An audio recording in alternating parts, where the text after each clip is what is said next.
नमो भगवते वासुदेवाय।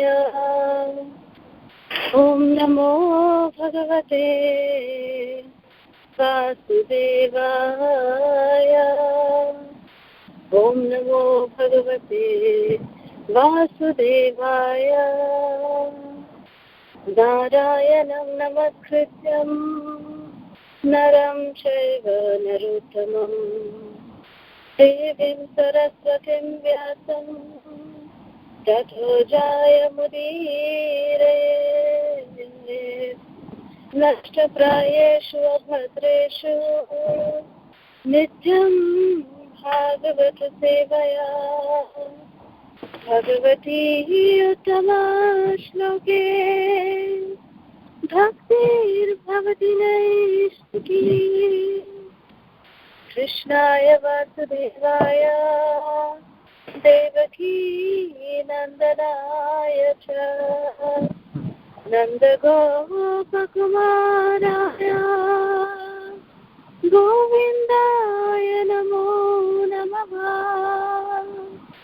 नमः पङ्कजनाभाय नमः पङ्कजमालिने नमः पङ्कजनेत्राय नमस्ते पङ्कजाङ्घ्रये। हरे कृष्ण कृष्ण कृष्ण हरे हरे, हरे Ram Ram Ram Hare Hare. I hope all of you can listen to me very clearly. Continuing on with the Nectarian Mellows of Sri Gopi Gita, reading from Srimad Bhagavatam, Canto 10, Chapter 31, entitled The Gopi Songs of Separation, Text 19. Yaste sujata charanam buruhamsaneshu Gita shanai priyadadhi mahikarkasheshu Tenatavim matasitan vyathatena kim svet purvadibhir jamadibhir bhavadayushanah. Translation.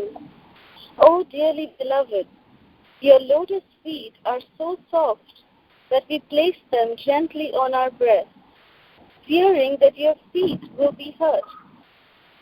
Our life rests only in you. Our minds, therefore, are filled with anxiety that your tender feet may be wounded by pebbles as you roam about on the forest path. Om Jnanatimirandhasya Jnananjanashalakaya Chakshurunlitamena Tasmai Shri Gurave Namaha. Nama Om Vishnu Padaya Krishna Krishnaya Bhutale Srimate Radhanaswamini Namane. Nama Om Vishnu Padaya Krishna Krishnaya Bhutale Srimate Jayapataka Swamini Namane. Nama Acharya Padaya Nitai Kripa Pradayane Gaura Gatha Thamadaya Nadvigramatharini. Nama Om Vishnu Padaya Krishna Krishnaya Bhutale Srimate Bhakti Vedanta Swamini Namane. Namaste Saraswati Devi Gauravani Pracharine Nirvishesha Shunivadi Paschatya Deshatharine. Jai Shri Krishna Chaitanya Prabhu Nityananda Shri Advaita Gadadhar Shivasadi Gaura Bhakta-vrinda. Hare Krishna Krishna Krishna Hare Hare, Hare Rama Rama Rama Hare Hare. So today we are at the conclusion of Sri Gopi Gita. This is the last verse that the gopis are reciting to Krishna, and as the conclusion always, when we say a conclusion, it is like a summary of the entire, conversation that we have. It's like concluding. When we conclude something, we say some highlights, from the entire conversation. So that is the way we conclude any conversation. That is normal for any conversation. Whenever we, give a speech, or whenever there is any kind of a lecture, anything like that, the concluding statement is always the highlight of whatever was there in the conversation. So here the gopis are doing the exact same thing. That Hare Krishna.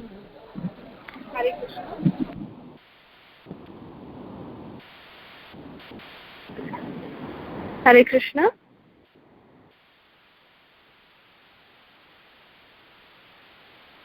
Hare Krishna, can you hear me?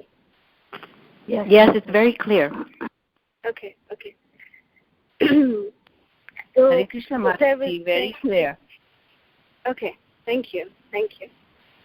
So the gopis are doing the exact same thing, that they are giving the conclusion here in this last and final verse of Sri Gopi Gita. Here the gopis are saying that Yatte Sujata Charanam Buruham Staneshu. By saying Sujata, they are actually remembering the very first verse. The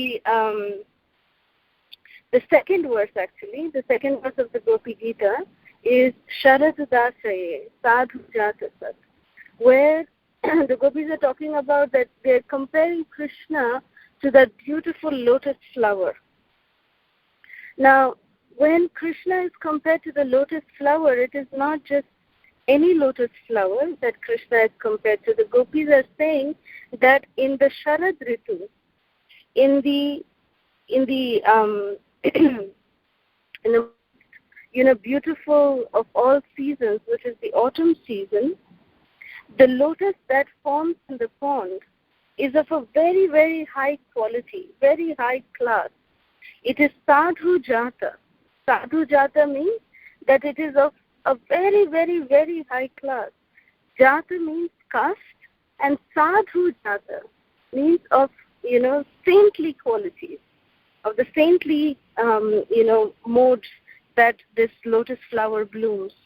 So that is compared to Krishna. That beauty of that lotus flower is incomparable.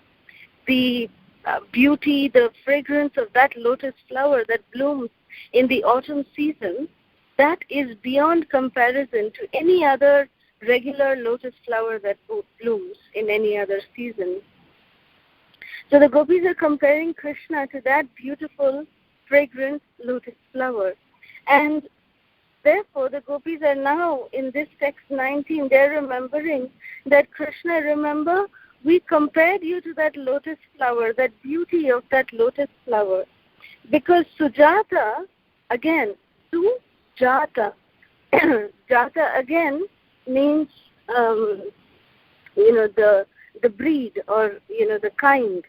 So, it's of a very fine, you are belonging to the most elite group, or, in beauty, in fragrance, you are incomparable. Your jata is beyond comparison. That is what the gopis are saying. It is extremely beautiful what you are.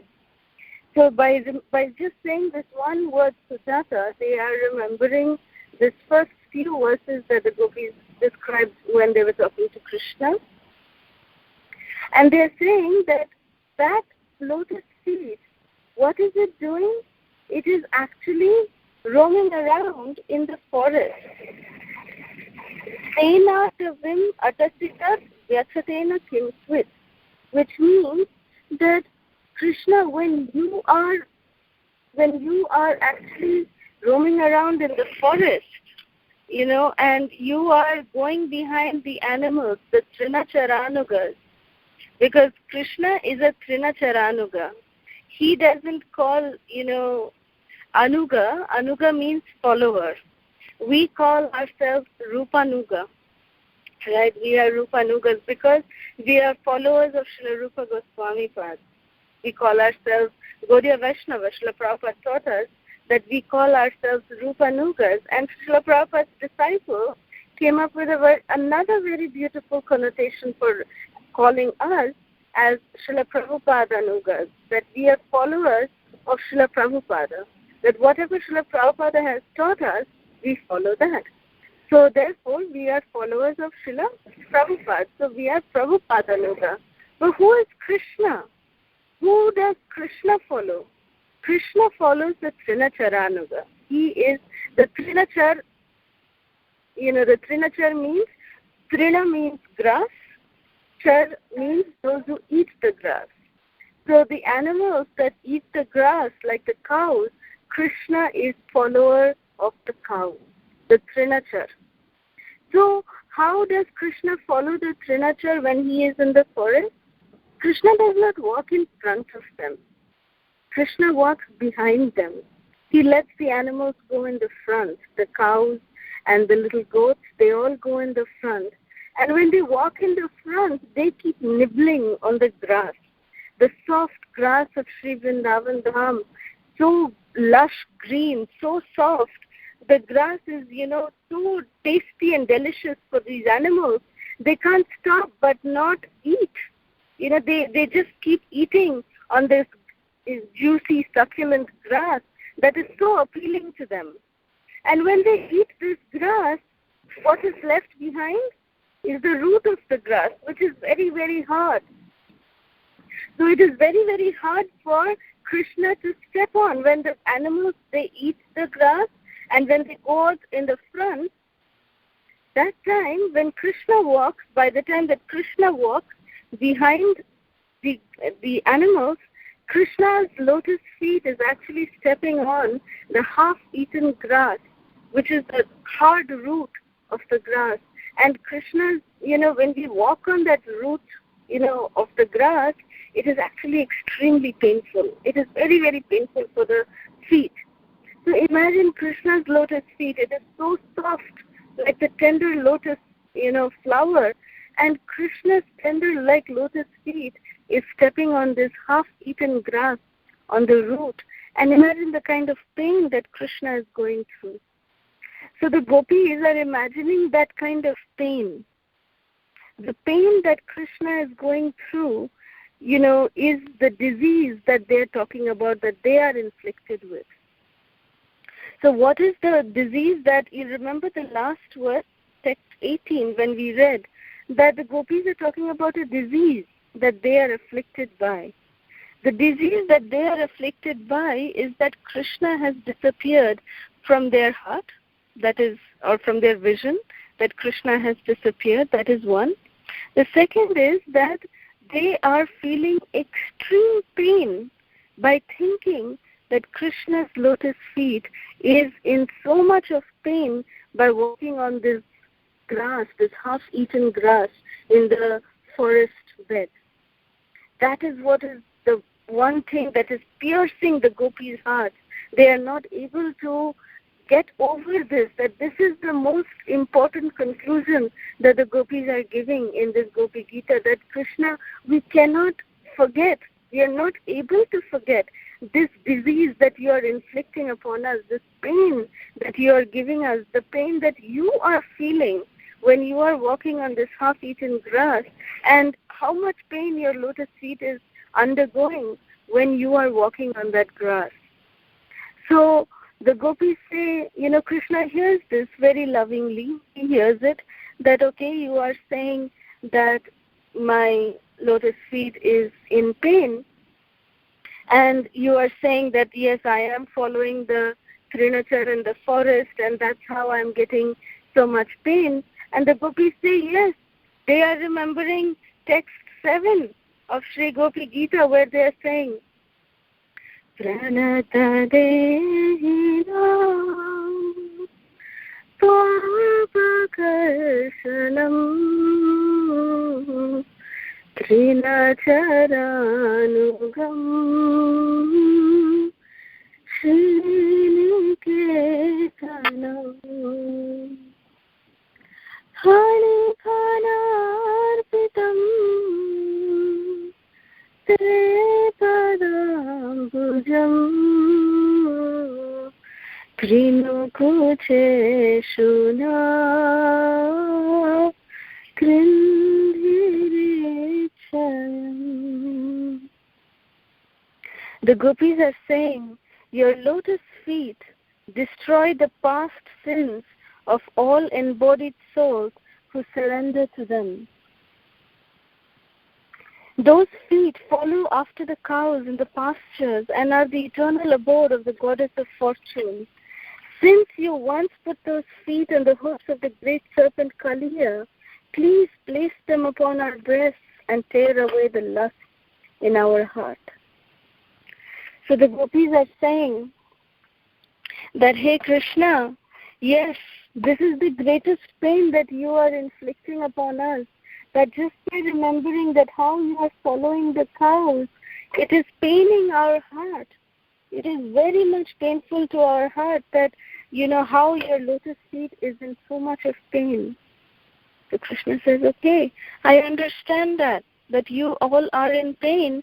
So what is the way that I can release you from this disease, from this pain? What is the medicine that you want?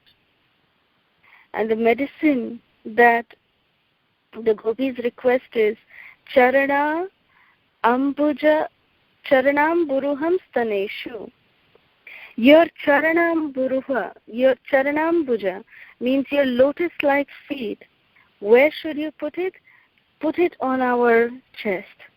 Krishna, please, that is the way that, we can relieve you from this pain. And you are undergoing so much of pain, and that has become a disease for us. So the medicine that can counteract this disease, O Krishna, is only when you place those two lotus-like lotus feet upon our breast. That is the only way that we can be free from this disease. That is the medicine that we crave for. So the gopis are continuing to say that, Krishna, you are our very life. That when your lotus feet, it's not just stepping on grass, half-eaten grass, but it is also stepping on little stones, in the forest bed. There's not just grass, half-eaten grass, but there's also small, tiny pebbles, tiny stones that, when the stone is crushed, like Sri Giriraj's stones are not so piercing because they are like shilas. They are, big boulders. But if you take a stone and if you step on it, it is not so painful. A big stone, it is not so painful. But if that stone is crushed and made into small pieces, then the pieces become very sharp and pointy. And that's when they pierce the feet very badly. So that is what the gopis are saying, that when your lotus feet is, falling on the road, which is having small stones on the forest road, that time our mind just becomes very, very agitated, O Krishna. And, we just don't know what we can do. We become so afraid. That thought that your lotus feet is so much in pain is a cause of great fear to us. So we are requesting you, O Kanha, that please, you counteract this disease that we are undergoing by just simply placing your lotus feet on our chest. That is the way we can really free ourselves from this, this disease that we are afflicted by, because the only way that we can get free from this disease is when you put your lotus feet on our chest. So even in text 7, we notice that the gopis are requesting the same thing of Krishna when they are saying Pranata Dehinam Papa Karshanam, that your lotus feet, they are so powerful that they have the potency of, attracting all pap, all sinful activities. Papa Akarshanam. Akarshanam. So akarshan means to attract or to, to remove, to just take away. So when we say Krishna, Krishna also means one who pulls us away from material enjoyment, material suffering Krishna pulls us from material and places us in the spiritual realm. That is the meaning of Krishna. One who captures, one who pulls away, one who takes away, one who removes us. So karshana, akarshana means to remove or to attract. That is why Krishna's name means the all-attractive. He's like a magnet that just attracts our iron-like heart. So similarly, the gopis are actually saying here that Krishna's lotus feet is the greatest medicine because it has the potency of papa akarshana, to attract all of the sinful reactions. Imagine how much the gopis have this faith in the lotus feet of Krishna. When we take darshan of the Supreme Personality of Godhead in our respective temples, or when we see Krishna even in just a picture, when we look at his lotus feet, do we feel this, that yes, this lotus feet has the potency of attracting all sinful reactions? We should, be in this consciousness that whenever we see the lotus feet of Krishna, we should remember this glorification of the gopis. That the gopis are saying that Krishna's lotus feet are having the potency of attracting the minds of the most sinful. Like us, we are the most fallen, most sinful. So we are perfect candidate. If we are looking at Krishna's lotus feet, we are the perfect candidate for that mercy, if we ask for it. If we are looking at Krishna's lotus feet in this mood, then we will get that same benefit, we will get that same mercy. We will be able to counteract the disease that we are going through, because this is the medicine, taking darshan of Krishna's lotus feet. And the gopis are saying this, you are a Trinacharanuga. You are the follower of the Trinachar, of the cows and the other animals that you go out to graze, O Krishna. But that same lotus feet is the abode of Lakshmi Devi. Shri Niketanam. Niketanam means, Niketa means house or the abode. And Shri is Lakshmi Devi. Why is it Shri Niketanam? Because Lakshmi Devi is always in her constitutional position of rendering Pada Sevanam to that same lotus feet. She has achieved perfection by doing the seva of Pada Sevanam, of serving the lotus feet. There's no one in this entire creation who serves the lotus feet of the Lord better than Sri Lakshmi Devi. So Pada Sevanam is Lakshmi Devi. She is the perfectionist in Pada Sevanam, and therefore the gopis are saying that in connection to the lotus feet of Krishna, then Lakshmi Devi is the one who has her abode in your lotus feet, O Krishna. It is Sri Niketanam. It is the abode of Sri Lakshmi Devi. What is the abode? Your lotus feet is her home. And the third line, the gopis are saying, Phani Phanarpitam Te Padambujam. Te means your lotus feet. Pada Ambujam. Pada Ambujam means lotus feet. So your lotus feet, what did you do, O Krishna? You have offered. Phani Phana Arpitam. Arpitam means Arpan Karna, means to offer. You have offered your lotus feet to Phani. Phani means Kaliya.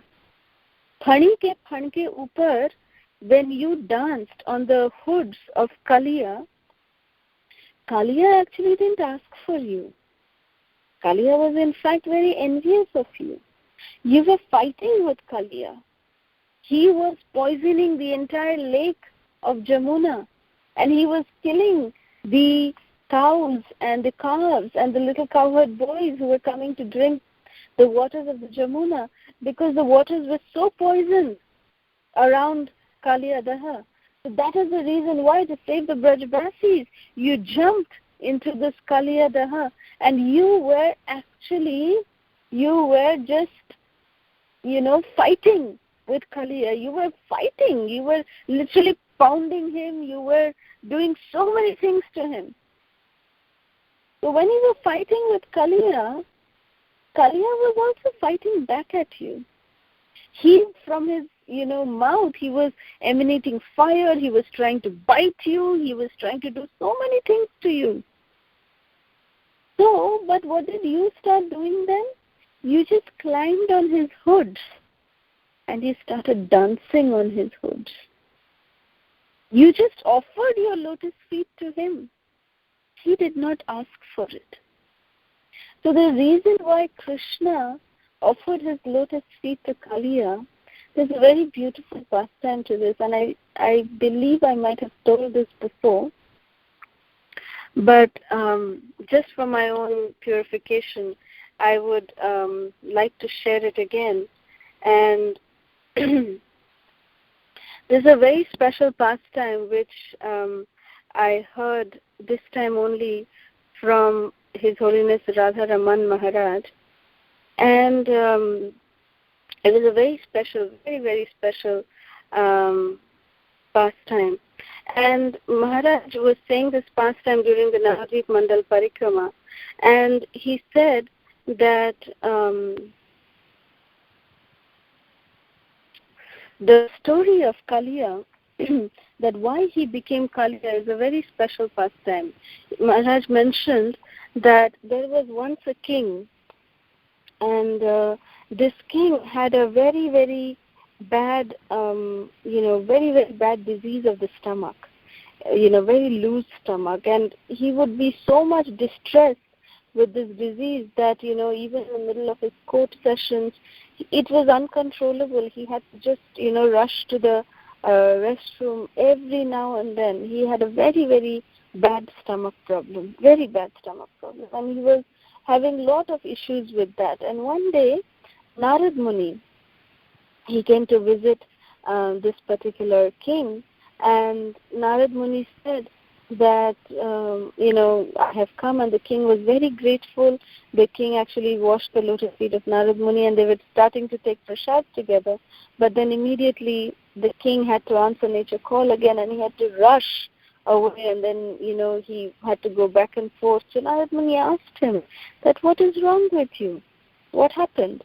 So then the king, explained to Narad Muni that this is what happened, that I have this disease, that very bad stomach I have. It's a very, very bad loose stomach that I have. And then Narad Muni felt very compassionate upon this king, and he said, my dear king, I will give you a solution for this. The solution will take long, but it will be very purificatory for you. And at the end of this entire episode, you will become free from your disease. You will become free. So the king said, yes, my dear Narad Muni, please, please tell me, what is this way that I can get rid of this disease? I will do anything. So then Narad Muni said, okay, you should go out to the outskirts of the kingdom where you live, and in the forest there is one kind of a special breed of bird which is called Kulinga bird. And those birds are very special, so you have to actually catch those birds yourself, and then you have to cook them and then eat that. When you eat those birds, then your disease will go away. It was very gross, and Narad Muni, for Narad Muni, a personality like Narad Muni, to give this kind of a, remedy was unheard of. It was first time that Narad Muni was telling to harm another living entity. But nonetheless, this king had faith in the words of Narad Muni, and Narad Muni had said that this is a long process, and in the end you will be satisfied. So just by having that faith in the words of Narad Muni, this king went to the forest, and Narad Muni had instructed that you only have to catch. Nobody can help you. So then this king was trying to catch these birds, but it's never easy to catch the birds. right? I mean, even any regular birds, it's impossible to catch them. You know, you have to lay a net, you have to do so many things to catch birds. It's very, very difficult because they have the tendency to fly away. So, and Narad Muni had said that you have to catch them with your bare hands. You cannot use a net, you cannot use anything else. You have to catch them live, alive. You have to catch them. Not that you kill them first and then you catch them. No, you have to catch them alive and then you have to cook them and eat them. So, this king was unable to do that. Then one of his ministers told the king that, yes, my dear king, we see that you are struggling. Every day you are going to the forest, but you are not coming back with the birds. So, what you can do is wear on the dress of a sadhu. Wear the dress of a sadhu and, you just go and meditate. Then the birds will not feel challenged by your presence. They will not feel threatened by your presence because sadhus are always in their own world. They go and meditate in the forest. They do their job. The animals continue to do their job. So the animals feel very comfortable with the sadhus. So therefore, when you are as a sadhu, when you will be pretending to meditate, that time the birds will come near you because they will no longer feel threatened by you. That time you just open your eye and you catch one bird and you bring them like this. So the king said, oh, good idea, good idea. So then he immediately wore on the robe of a Vaishnava. The king gave up his kingly attire and he wore the robe of a Vaishnava. He wore tilak, he wore all that, and then he went to the forest and he started meditating. When he started meditating, he had his eye half open so he could see what is happening. And he started noticing that these Kulinga birds, they started coming in front of him, very, very, non-threatened by the king. So the king, realized that the Kulinga bird actually came very near him, right near his lap. It was very easy for him to catch. So he immediately caught one of the birds. And when he caught one of the bird just looked up at the king. And the king started crying. Because he started thinking that the bird had so much faith in me that I will not harm the bird because it had faith in my external appearance as a sadhu. So when the bird had so much faith in me, I cannot destroy, this faith of this bird by killing it and eating it for my own selfish purpose. So it is okay if I suffer for the rest of my life. It is okay, no problem. But I cannot kill this bird. So as soon as the king thought like this and said like this to the bird, the Kulinga bird started to speak. Now, this is a very special thing, birds generally never speak. But this Kulinga bird, it started speaking. And when it started speaking, it said to the king, my dear king, we are very happy with your attitude. That your attitude of saving us and letting me go is a very kind gesture on your part. So I will give you the way that you can actually get rid of this disease that you have. So go into the forest, continue on into the forest. Over there you will see that there is one, like a small kutir, like a little cottage. A straw hut is there. There one great yogi, sadhu, he stays over there. So he is a yogi who has been doing tapasya for many thousands of years. So if you go to him and if you wash his lotus feet and if you drink the water from his lotus feet, then you will be saved from this disease. Your stomach disease will go away. You have to drink the water. So this king was extremely happy, extremely grateful to the bird. And then the king let the bird fly away, the Kulinga bird flew away.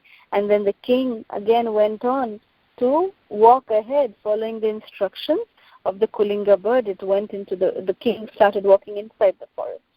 And then after some time, he saw that indeed there was this nice little kutir and there was a yogi who was sitting on the veranda of the kutir, and then this king came and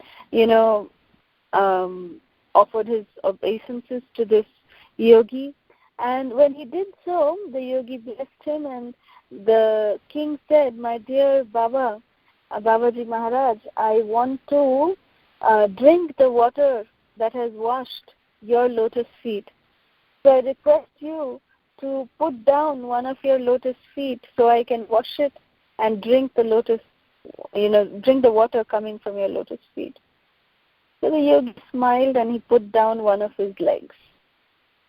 As soon as he put down one of his legs, the king was shocked because the leg was actually diseased. It was diseased and it had so much of, blood and pus all over that feet. And the king, and there was so bad smell that feet was having. It was unimaginable. As soon as the yogi actually put his leg down, that feet started giving such a bad smell. And, the king could see that there is, so much of, boils and, pus and blood in that feet. So then, the king thought in his mind that, oh my, I cannot wash this feet and drink this water. No way I can do that. No way.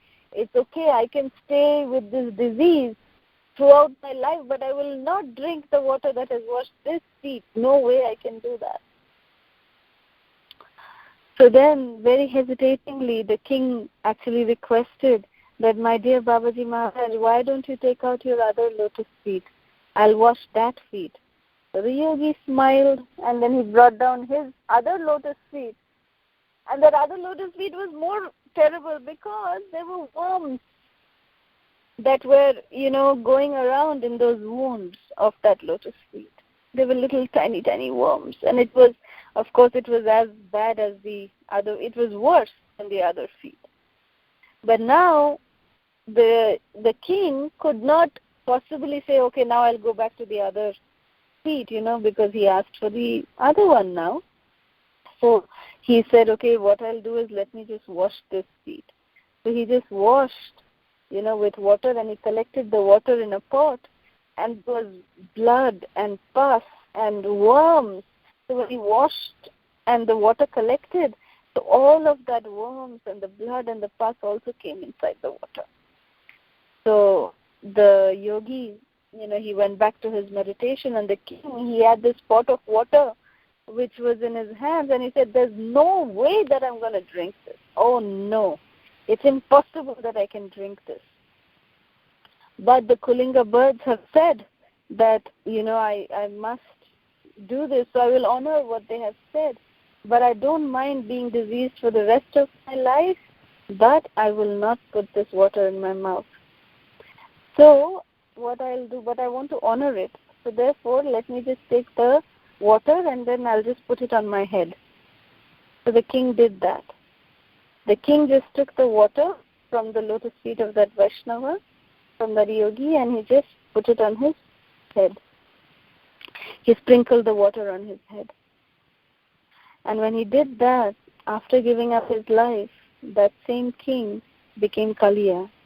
And Srila Radharaman Maharaj explained that because he doubted the lotus feet water of this Vaishnava, he became this serpent, and of his end, because of that envious nature. And it's very difficult to understand that how can this be an envious nature? It can just be a you thing, ew, how can we drink this water? But again, if there is love, just like when a mother cleans the vomit or cleans the stool of her own child, she never thinks, ew, she doesn't think like that. Because there is love. Love surpasses any of these ew things. There is love. And the highest expression of love, is in this material world, Srila Prabhupada said that it is between the mother and the child. That is the highest expression of love in this material world, of selfless love. But of course, nowadays, Srila Prabhupada also said that nowadays even that has become tainted. The mother and son's love has also become tainted. But nonetheless, the selfless love, at least when the child is very, very young, that time we can see the selfless love of the mother. The mother does so much for the child, taking care of all the yucky things that comes out from the baby. It's not easy to do all of that. But the mother never at one point feels that, but when the child keeps passing stool, if they are, having some kind of diarrhea or anything, the child keeps passing. But the mother never at one point thinks, ew, okay, I'm tired now, what's going on? But mother actually is in too much of anxiety that why is my baby going through this suffering? The mother is praying that let my child, this misery of my child stop, so that it is, she doesn't for one moment think that I am being miserable to wash out and clean up after my baby. She never thinks like that. But she rather thinks that my baby is undergoing so much of tribulation, let me help my child. How can I help my child? That is love. So when there is no love, that is, the absence of love becomes envy. So Maharaj is trying to explain that because of this nature, anyone who is envious by nature, they become serpent. So that was one of the reasons why this king became a serpent in his next life. And he became this Kaliya, the serpent. And because, he placed the waters that had washed the lotus feet of this great Vaishnava upon his head, that is why Krishna actually placed his lotus feet upon the hoods of Kaliya. Because it was the same head that had the same waters that had washed the lotus feet of that Vaishnava. So imagine what would have happened if that king would have really drank the water that had washed the lotus feet. So that is why it is said that Chaitanya Mahaprabhu says that there are 3 Mahabal. Mahabal means there are 3 great weapons that we can counteract this material disease with. One is Bhakta Pada Raj, Bhakta Pada Jal, and Bhakta Uchishta, which means the lotus dust, the dust of the lotus feet of the devotees, the water that has washed the lotus feet of the devotees, and the remnants of food that has been eaten and honored by a pure devotee of the Lord. These are the 3 greatest weapons by which we can counteract the material disease. So this is the glory of the lotus feet of the Vaishnava, that how much we should be aspiring to serve such lotus feet, because of which, Kaliya became so fortunate that, Kaliya didn't even ask for Krishna to place his lotus feet. He was envious of Krishna. He was biting and fighting with Krishna. But because in his previous life that he was the king who had placed the waters that had washed the lotus feet of a Vaishnava, Krishna offered his lotus feet to the hoods of Kaliya. That is the glory of Krishna. We see that, Krishna, he never forgets. We may forget what we do even 1 hour before. But we see that Krishna, if we lovingly have ever called out to Krishna, even once in our lifetime, Krishna will never forget us. That is Krishna's mercy. That is how compassionate the Supreme Personality of Godhead, Sri Krishna, is. And because of that reason, Krishna offered his lotus feet to Kaliya because of this Vaishnava. And the gopis are saying, so Krishna, Kaliya didn't even ask for such mercy. And he just gave him this mercy without even asking for it. And here we are begging you, Krishna, that please give us the, prasad of your lotus feet put that lotus feet upon our chest. We are begging you. And that way we can, counteract this pain, this disease that we are going through. And you become visible to our eyes, O Krishna. That is our prayer. That is our humble begging to you. So then we notice that this brings us to the conclusion of Sri Gopi Gita. And then in the next chapter, we see that how Krishna actually, smiles, and he then comes in front of, he just manifests in front of them and says that, my dear gopis, I was actually here all the time. And I heard each and every word that you all said to me. I'm witness to all of that. I heard each and every prayer that you all were telling me, each and every tear that you let go in my separation. I am witness to each and every one of those. So therefore I have appeared. I could not stay but not appear in front of you. So like this, Krishna makes his appearance, and then they continue on with their pastime. So Krishna and his mercy is always incomparable. It is, Krishna does more for us than we can ever do for him. That is Krishna. So out of his causeless mercy, Krishna has given himself to us also. Of course, in the form of the holy name, Krishna has given himself. In the form of the association of the devotees, he has given himself. And Krishna has also given himself to us in the form of a month, of an entire month. Krishna has given to us himself. We see that Sri Purushottam Adhikamas is around the corner. It is starting on, in Houston at least, it is starting on the 15th of May, and it will go on to the 13th of June. It is actually from Amavasya to Amavasya, so you can see in your local calendars how the Amavasya falls. Some of the calendars mention a different date, but make sure that when you are seeing the calendar, don't see when the Purushottam Mass is starting. Start it on the day of Amavasya, and you end it on the day of Amavasya. That will be the last day. So Amavasya to Amavasya is Purushottam Adhikamas. And so during this month, we all know the pastime that this month was known as Malamas or Adhikamas. Anything extra, we know how we treat extra things except for money.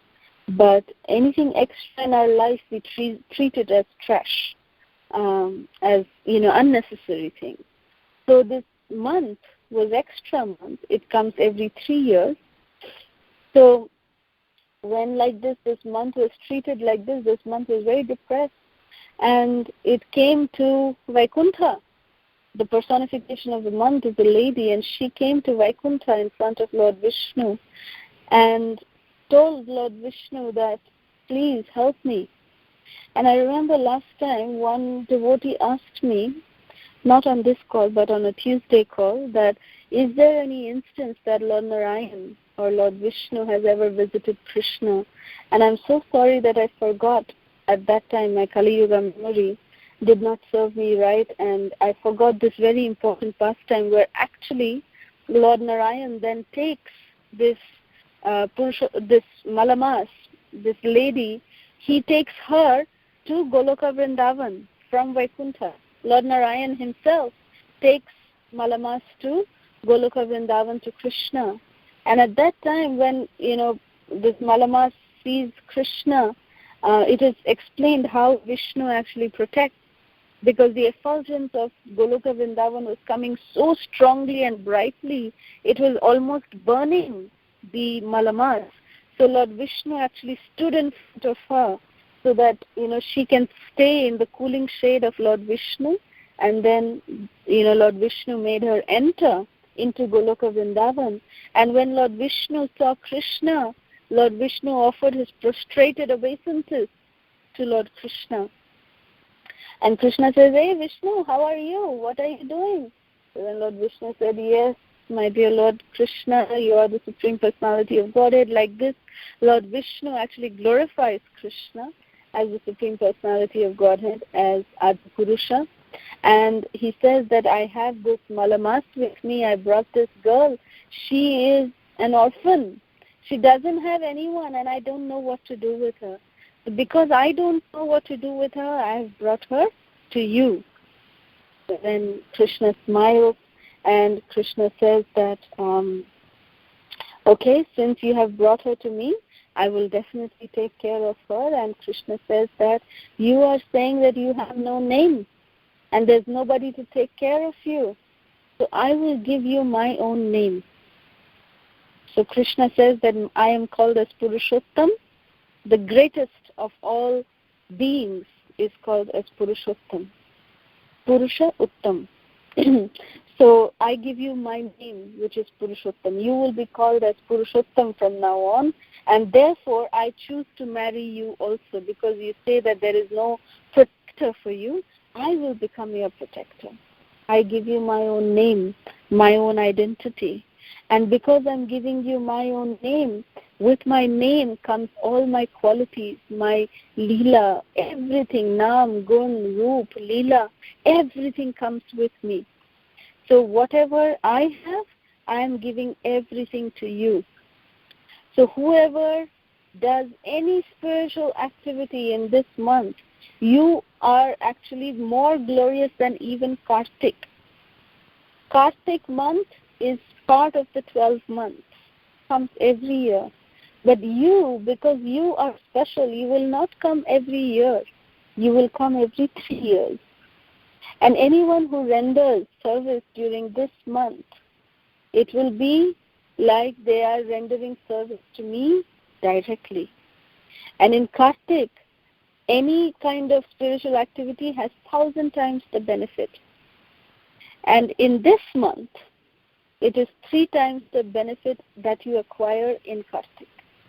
So we can imagine how much, with the calculation, how much more benefit we can get if we engage in devotional services during this month of Purushottam. So it is explained that we must try to, do this month as a very special opportunity that Krishna has given to us, that by rendering extra services, extra japa, extra reading, extra services that we can do at the temple that we are affiliated with, extra preaching seva, in the sense that, even in this lamp we should offer lamps.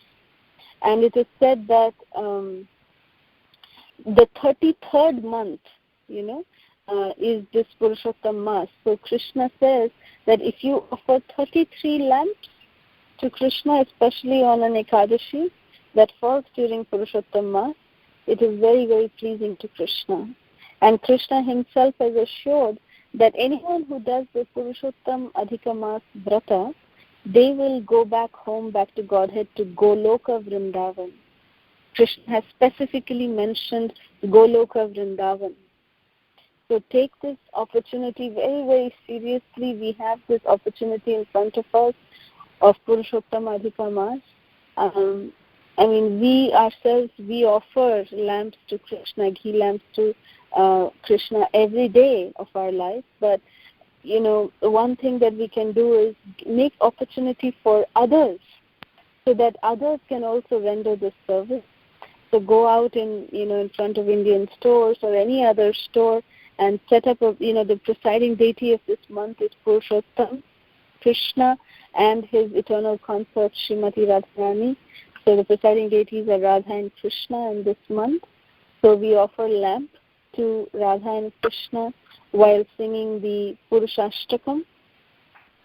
And any ashtakam can be sung, especially songs that glorify Radha and Krishna. So it's especially recommended to sing the Chaurashtakam, which is the Purushashtakam that I said. And also devotees sing the Radha Kripa Kataksha or Radha Krishna Pranamora.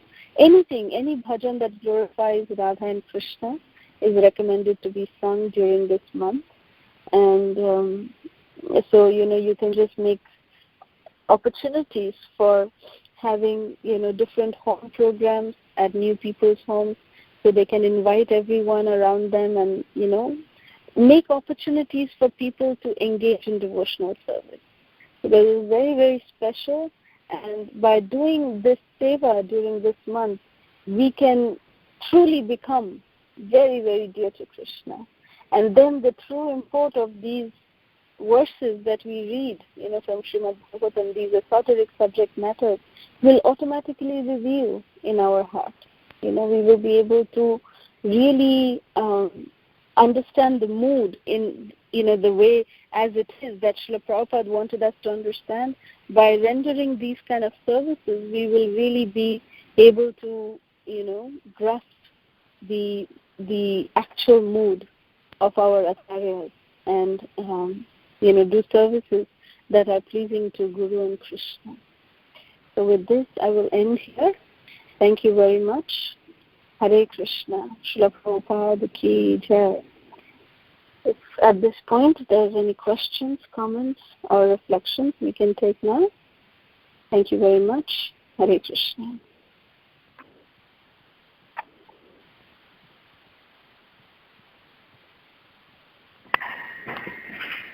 Hare Krishna Mataji, please accept my humble obeisances. Wonderful lecture. Thank you as usual. You explained so much of detail, and the connection with the verse number 7 also was very good. Thank you. Hare Krishna. Thank you, Prabhu. Hare Krishna.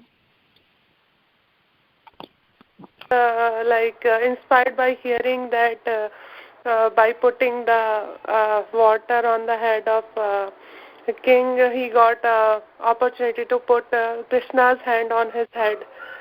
So this reminds me that thing that we should not see pure devotee by his bodily defect and all. So this was very inspiring. And also I was longing for hearing the importance and pastime of Purushottam Adhik Mas, so which you have already explained. So thank you so very much, Mataji.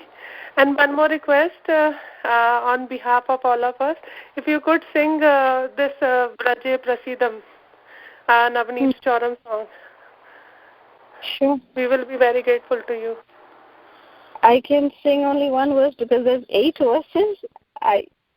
I can sing it, and maybe I can just sing the first verse for now. But do you want the entire one? If you have time, Mataji. What I can do is I can sing it and I can post it in the group. I can give it to Shamagori Mataji, and she can post it in the group. Yeah? Sure, Mataji. Yeah. Thank you so very much. That would be very helpful. Thank you. Hare Krishna. Hare Krishna. Hare Krishna. Thank you.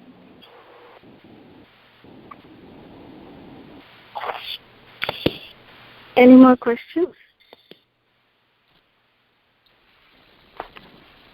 Hare Krishna Mataji, this is Chaya from New Jersey. I just wanted to thank you for such a nectar we've gotten from all the verses that you've spoken, and I finally caught up with all the ones that I missed. So it's absolute nectar, that's all I can say. And I also caught up with all your lectures from the Shri Shri Radha Kripa Kataksha. So it was just amazing, just mind-blowing. And I told all my other devotee friends, you have to log on to this, you have to listen to Kalasudha Mataji. So thank you so much. I'm very grateful to you. Very grateful to you. Thank you. Thank you. I'm really happy that I'm able to be of some service to you. And also, it's a pleasure to hear from you, Chaya. Yeah, and also how you sang the Radha Kripa Kataksha. I was trying to find out where did you get that tune from, and then finally I found somebody. Beautiful, just beautiful. So thank you so much. Thank you. Thank you. Thank you.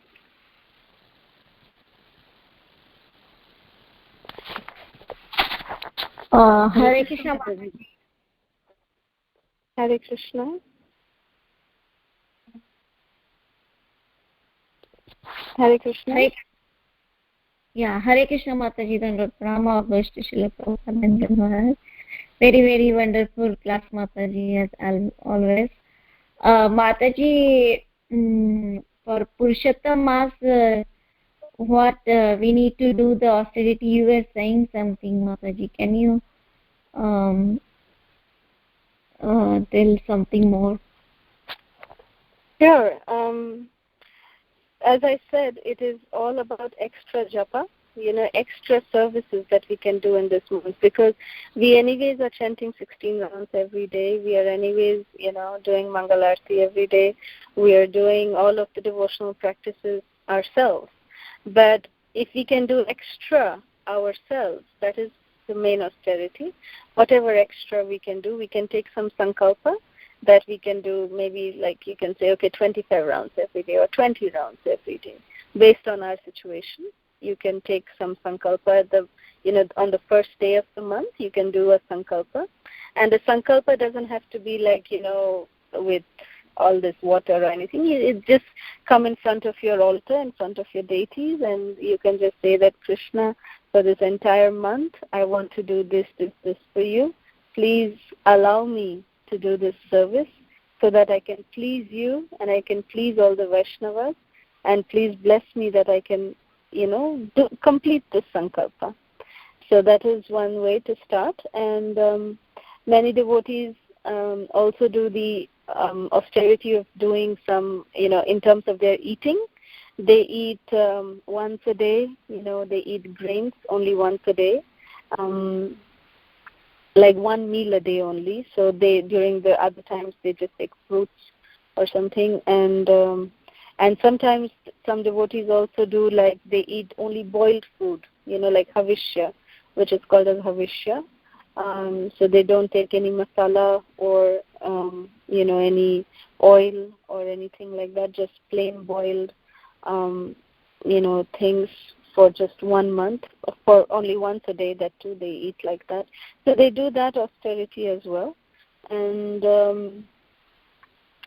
the other thing, the most important thing that to be done in this month is that create opportunities so that we have ourselves been blessed with the great fortune of Krishna consciousness. So let us try to make, as much as possible, let us try to make others more fortunate in this month, because that is what pleases Krishna the most, when we try to give Krishna's message to others. Krishna says that in the Bhagavad Gita, that if you want to become dear to me, give my knowledge to others, and they are the most dear to me. So if you want to really please Krishna, please our spiritual masters, then we must try to make opportunities where, every day we are going out to different either homes or at different avenues, and just stand in front, especially in front of Indian stores. It's very easy. You can just make little prasadam, like halwa or something. Take a small picture of Radha and Krishna. Take some of these ghee wicks, and anyone passing by, ask them to just offer a lamp. That is the greatest way to, make others fortunate, by just asking them to offer a lamp of love to Radha and Krishna in this Purushottam Mass.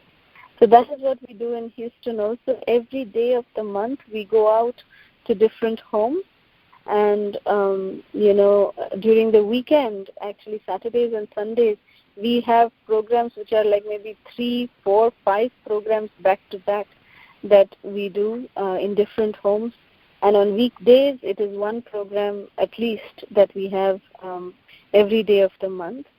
So, like this, we can try to do something which is extra in this month in terms of devotional service, in terms of our preaching service to Guru and Krishna. So try to make others fortunate. That is most pleasing to Guru and Krishna. I hope this helps. Yes, Mataji. Thank you very much. Very, very much. Thank you.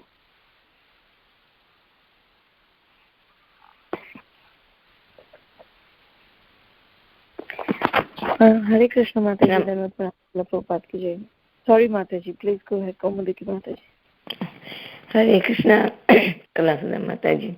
Very nice nectarian pastimes and katha you have said. It's very, very wonderful. And also the explaining about the Purushottam Mass. Thank you very much. Hare Krishna. Jai. Thank you, Kaumudiki Mataji. Hare Krishna. Hare Krishna Mataji, Dharat Pranam, Srila Prabhupada ki jai, Guru Maharaj ki jai. Mataji, when Gopi were asking for mercy, like, they were saying, you put your lotus feet on the Kaliya, and Sri Lakshmi ji is always taking care of your lotus feet. So when you are giving mercy, she got fortunate and all. So that time Gopi didn't know how Gopi is feeling toward Krishna, because I know that she didn't feel like he is God, but what kind of feeling, Mataji? Can you explain more? Sorry, I didn't understand the question.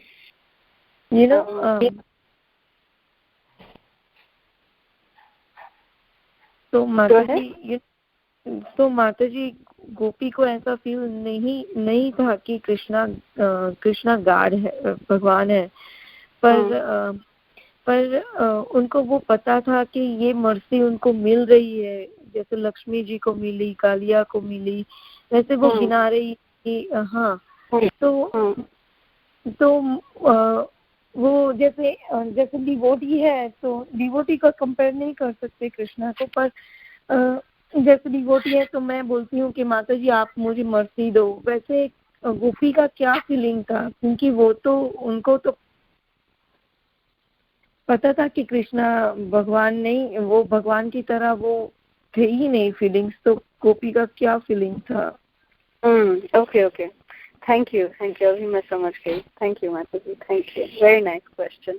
Actually गोपीज को पता है कि कृष्णा भगवान है.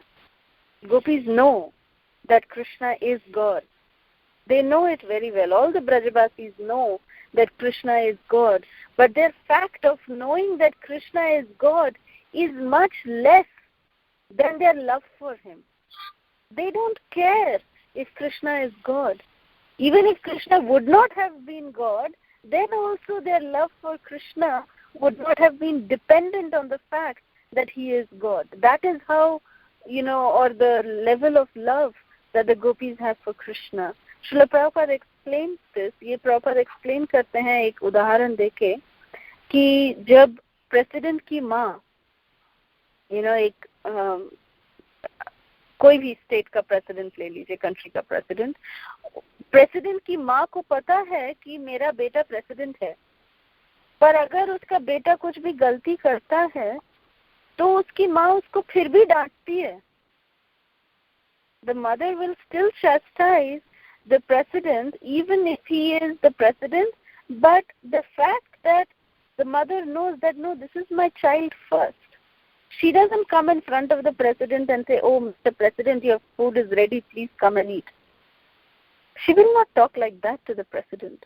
She will say, oh, my dear son, come, dinner's on the table, come, eat. Like that. The wife of the president doesn't talk to him like Mr. President. She is very, very free. Her love for the president is is less in compared to what she feels for her husband. So in the same, Krishna's love for the gopis, or the gopis' love for Krishna, is not dependent on the fact that he is God. The gopis know very well that Krishna is God. They know it. लेकिन उनका ये जानना ये महत्वपूर्ण नहीं है, क्योंकि उनका जो प्रेम है ये इस फैक्ट से कहीं ज्यादा है. And because their love is so high, their love is so much in a different level altogether, that Yoga Maya actually covers. See, I had explained this one time before also, that the living entities, are of two kinds, right? There is Nitya Baddhas, like us, eternally conditioned, and there's Nitya Siddhas, like the Brajbasis and the Gopis. So Nitya Siddhas and Nitya Baddhas are both under Maya. The Nitya Baddhas, us, we are under the influence of Mahamaya. We forget Krishna out of envy. We have forgotten Krishna, the supremacy of Krishna out of envy. So we are under Mahamaya, under Durga Devi.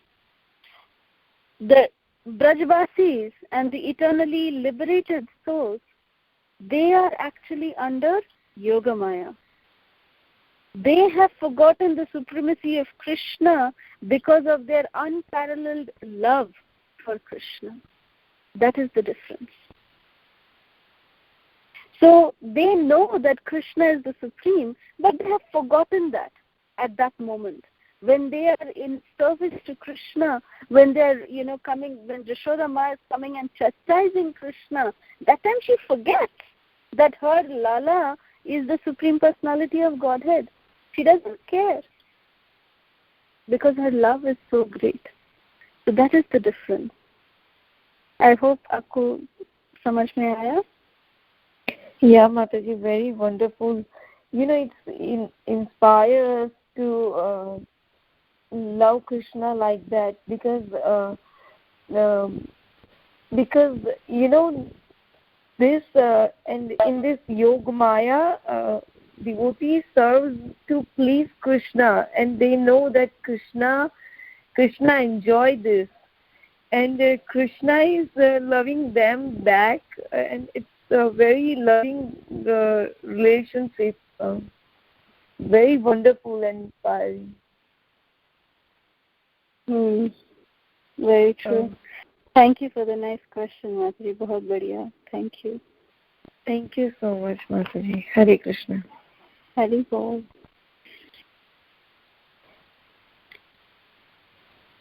Mataji, एक और बात है. Can I ask? हाँ जी, please. Mataji, always whenever anyone requests you for something, you always trying to serve, and you always first sentence from your mouth, it's how can I serve you, and you are trying to serve that person. And so how can you get that attitude, Mataji? Well,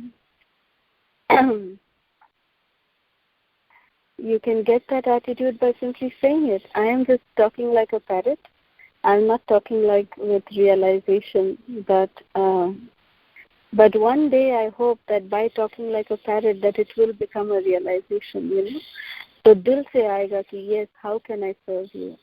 So इसीलिए Srila Prabhupada has said that even if you cannot cry for Krishna, cry that you are not able to cry for Krishna. If you are not able to do that, then cry that you are not able to cry for Krishna. So like this, that even Srila Prabhupada said that if you are not able to get the humility to, do some service, be shameful that you are not able to get that humility. Then you will get the humility. So, when we are trying to be humble, be humble. Try. Keep trying. Keep trying to repeat it like a parrot. I am at that stage that I am just, practicing in that way to keep saying, okay, please tell me how can I serve you? How can I serve you? So ये कहते एक दिन तो दिल से आएगा, how can I serve you? So I am aspiring for that. So hopefully when we try, we can achieve. Thank you so much, Mataji. Now I know what is the association of devotee by answer, get answer for this question. Thank you. Hare Krishna. Thank you. आप बहुत special हैं, Sheetal Mataji. You are very, very special soul. And I really thank you for your beautiful question. Thank you, Mataji. Hare Krishna. Any more questions? Hare Krishna, Mataji. Thank you for this wonderful class. It was really, really very enlightening. Mataji, I have something to share which I just felt. And I would like to share it with all my other God sisters and my loving peers. When you said that we are, in the beginning you had said that we are the Rupanugas, and we have been, it was always there that, yes, we are Rupanugas and we are trying to aspire to be Rupanugas. But when you said we are Prabhupada Nugas, that almost gave me goosebumps, because it made me feel so closely connected to Srila Prabhupada. Just by you saying that, enlightened me to think that the closest connection to Srila Prabhupada is through his books, through his lectures, through the association of devotees. And what more can we ask for? Thank you very much, Mataji, for this realization. Unbelievable. Hare Krishna. Hare Krishna. May I know your name, please, Mataji? My name is Ananda Viharini. Hare Krishna. Sorry. Thank you. Made me feel as though I was in Vrindavan. Hare Krishna, Mataji. I've been listening to your lectures, but to listen to you in person is unbelievable. Thank you very, very much. Hare. It's very nice to have your Vani association too. Thank you. Hare Krishna. Thank you, Mataji. Dandavat pranam. Dandavat. Any more questions? If there is no any more question, can you please Radha Kripa Kataksh or Gopi Gita, whatever your choice? How about we do one of Yes, because I have a request of Chaurashtakam and also Gopi Gita and Radha Kripa Kataksh. So we'll do one of each. Okay? Yes, Mataji, I was about to say that. Thank you. Yes. I'm sorry we are going very late today, but okay. Here is Chaurashtakam. Braje prasiddham navanita chauram gopangananam chadukula chauram aneka janman jitapapachauram chauragraganyam purusham namami Viradhikaya hridayasya chauram navambudasya malakanti chauram padashritanam chasamasya chauram chauradraganyam purusham namami. So this is Chaurashtakam. It's a very intoxicating ashtakam, It's very, very special. It's glorifying Krishna as the crest jewel of all the thieves. Chaurashtakam means Krishna, who is the transcendental thief. So it's very, very nectarian. It's very, very, very, very sweet. Very sweet. So this is especially recommended to be sung every day in the Purushottam month, and while offering lamp to Radha and Krishna. So this is Purushashtakam. I'll sing Gopi Gita now.